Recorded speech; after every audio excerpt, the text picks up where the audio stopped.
हे फैलाज़, आज हम बात करने वाले हैं एक बहुत इंटरेस्टिंग मूवी शटर आइलैंड के बारे में। इस मूवी के मेन कैरेक्टर अपना टाइटैनिक वाले लियोनार्डो डी कैप्रियो और अपने जो हल्क भाई हैं मार्क रफेलो। इस माइंड मेल्टिंग और इंटरेस्टिंग थ्रिलर से भरी हुई सारी मूवी का स्टार्ट ऐसे होता है कि लियोनार्डो डी कैप्रियो एक शिप में होते हैं और शिप में सफ़र करने की वजह से उनको उल्टी आ रही होती है और वो उल्टी कर रहे होते हैं और बाहर आके मार्क रफेलो से मिलते हैं जो इनका न्यू एम्प्लॉय होता है। वो टेडी, जो कि डिकैप्रियो का नेम होता है, टेडी को अपने बारे में बताते हैं और फिर टेडी भी अपने बारे में बताता है और अपनी बीवी के बारे में बताता है और वो कहता है कि मेरी बीवी मर गई है। यहाँ पे पता चलता है कि वो एक इन्वेस्टिगेशन पे जा रहे होते हैं शटर आइलैंड, एक आइलैंड पे जहाँ पे एक मेंटल हॉस्पिटल होता है। वहाँ से एक लड़की भाग गई होती है, लेकिन असल बात तो ये होती है कि 100 साल से वहाँ से कोई भी नहीं भागा होता, तो वो लड़की कैसे भागी। और फिर यहाँ पे हम लोग कहते हैं कि वुमेन, अच्छा सॉरी माइंड नहीं करना। फिर क्या पहुँचते हैं दोनों शटर आइलैंड। वहाँ पे एक गवर्नमेंट अथॉरिटी होती है जिसके मेन गेट पर खड़े होकर गार्ड बताता है कि 3 पोर्शन है, लेकिन थर्ड वाले में जाना बहुत मना है क्योंकि वहाँ पे रहने वाले लोग जो होते हैं वो कुछ ज़्यादा ही खतरनाक हैं। फिर उनसे गन्स लेके एंटर होने दिया जाता है। वहाँ पे ये दोनों कोली नामी बंदे से मिलते हैं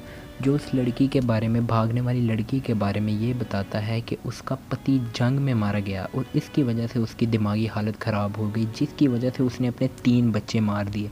इसकी वजह से उसको यहाँ पे शटर आइलैंड पे बुला लिया गया। मज़े की बात ये कि उस लड़की ने अपने बच्चों की प्रोजेक्शन भी बना रखी थी जिसको वो रियलिटी मानती थी। अच्छा, फिर उसके कमरे की तलाशी ली जाती है। वहाँ पे उनको एक हिंट मिला जाता है। उस हिंट में ये लिखा होता है कि 67th बंदा किधर है। उस 67th बंदे के बारे में हर एक से पूछा जाता है, मतलब कि उस हॉस्पिटल में हर बंदे से पूछा जाता है, इंक्लूडिंग नर्सेज और डॉक्टर्स वगैरह, हर एक बंदे से पूछा जाता है, लेकिन कोई भी उसका जवाब नहीं देता। और चवल बात तो ये कि डॉक्टर कोली रेचल, जो कि वो लड़की, भागने वाली लड़की होती है, उसका नाम रेचल होता है, उसके बारे में ये बताता है कि उसका डॉक्टर छुट्टी पर गया हुआ है और वो भी उसके गायब होने के बिल्कुल एक दिन बाद। फिर न्यू सीन स्टार्ट होता है और ये दोनों एक बंदे जेरेमी से मिलते हैं जो कि सबसे बड़ा डॉक्टर होता है उस हॉस्पिटल का। उसके जर्मन होने की वजह से टेडी उससे काफ़ी गंदे लहजे से बात करता है और वो इसलिए क्योंकि उस टाइम पे जंग चल रही होती है। फिर टेडी सोता है और उसको ख्वाब ये आता है कि उसका घर जल रहा है और उसकी वजह से उसकी बीवी मर गई है। फिर ये दोनों कहते हैं कि इन्वेस्टिगेशन का कोई फ़ायदा तो हो नहीं रहा, इसलिए दोनों जाने लगते हैं, लेकिन ये होता है कि मौसम ख़राब हो जाता है जिसकी वजह से उन्हें रुकना पड़ता है। इसी वजह से वो अपनी इन्वेस्टिगेशन जारी रखते हैं। इसी वजह से टेडी एक लड़की से बात करता है। उस लड़की से वो एंड्रयू नामी एक बंदे के बारे में पूछता है जिसका वो पता नहीं बताती।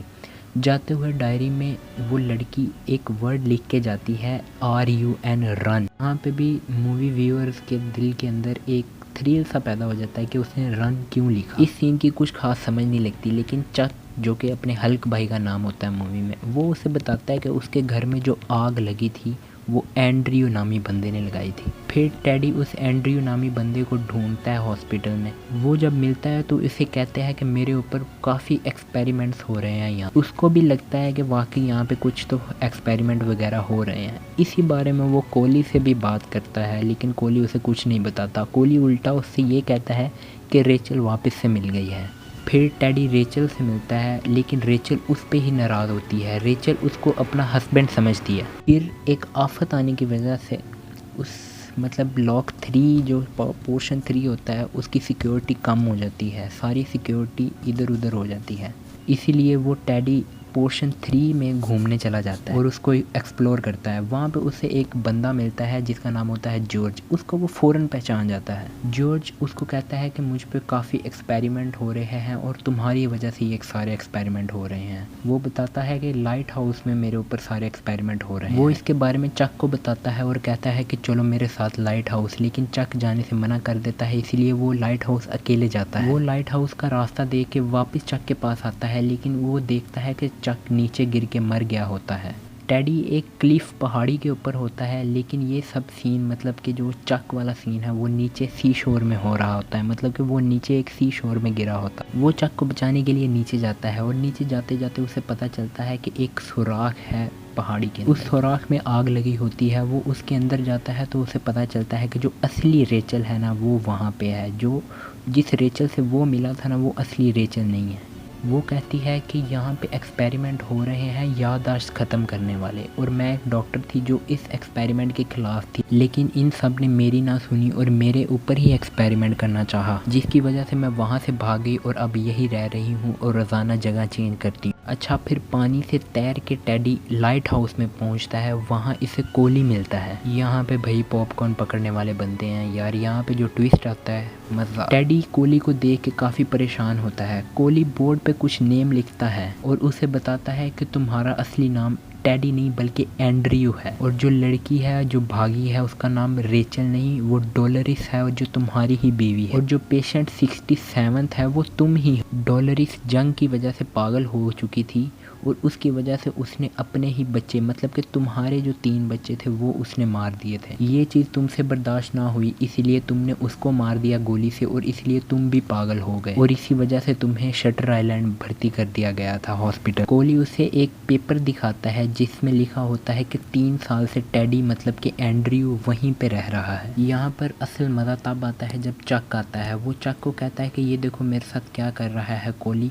लेकिन चक उससे बताता है कि मैं तुम्हारा ही डॉक्टर हूँ। वो दोनों मिलकर उसको उसका पास्ट याद करवा रहे होते हैं, लेकिन उसको कुछ याद नहीं आता। वो गोली उठा के मारने लगता है जो गन उसके पास होती है, लेकिन उसकी गन भी ख़राब होती है, मतलब ख़राब नहीं होती, वो एक होती ही प्रोजेक्शन है, और ये सब कुछ उसका एक वहम ही था। मतलब कि जो पूरी मूवी है वो उसका सिर्फ वहम है, असलियत में कुछ भी नहीं था। फिर वो डॉक्टर उसे रूम 67 में ले जाए, और यहाँ पता चलता है कि डॉक्टर कोली एक चवल इंसान नहीं बल्कि बहुत अच्छा डॉक्टर है जो अपने पेशेंट्स और ख़ास तौर पर एंड्रयू का काफ़ी अच्छे तरीके से ख्याल रखता है। वहाँ पे बैठ के एंड्रयू को सब कुछ याद आ जाता है, और यहाँ पे पता चलता है कि एंड्रयू को 7 महीने बाद याददाश्त वापस आती है, और यहाँ पे पता चलता है कि जो मेमोरी लॉस वाला और ये प्रोजेक्शन वाला वहम वाला सारा सीन है, ये इसके साथ बार बार एक लूप में होता रहता है, जो कि 3 साल बाद अभी तक ठीक नहीं हुआ थे, लेकिन अब एक उम्मीद जागी थी कि शायद ठीक हो गया है। लास्ट में एक सीन ये होता है कि वो बाहर बैठा होता है और चक उसके पास आके बैठता है। वो चक को कहता है कि हमें इस